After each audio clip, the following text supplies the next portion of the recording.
एक ब्राह्मण जिसने बदला भारत का भाग्य। आचार्य विष्णुगुप्त की कहानी। बहुत समय पहले तक्षशिला नाम की नगरी में एक बालक जन्मा। नाम था विष्णुगुप्त।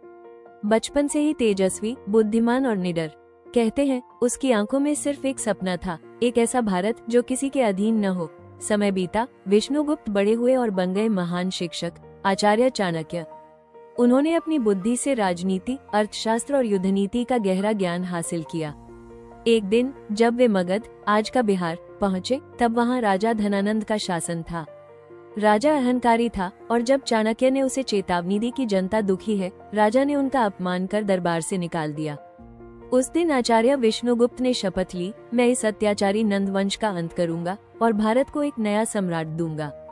वो दिन और आज इतिहास गवाह है। उन्होंने एक गरीब बालक चंद्रगुप्त मौर्य को ढूंढा, उसे शिक्षा दी, तैयार किया और अपनी नीति से भारत का पहला महान सम्राट बना दिया। आचार्य विष्णुगुप्त ने केवल साम्राज्य नहीं बनाया, उन्होंने बनाया एक नई सोच, नई नीति और एकजुट भारत। उनकी लिखी किताब अर्थशास्त्र आज भी दुनिया की पहली अर्थव्यवस्था और प्रशासन की किताब मानी जाती है। और उनकी चाणक्य नीति जीवन की कठिनाइयों में मार्गदर्शन देने वाली अमर शिक्षा है। उन्होंने सिखाया, जो खुद पर नियंत्रण रखता है वही संसार को जीत सकता है। जब डर लगे तभी वो काम करना चाहिए। आचार्य विष्णुगुप्त सिर्फ एक व्यक्ति नहीं थे, वे बुद्धि, साहस और रणनीति का प्रतीक थे।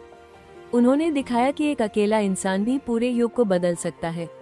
मॉरल, सच्चा नेता वही है जो अपने स्वार्थ के लिए नहीं, राष्ट्र और न्याय के लिए लड़ता है।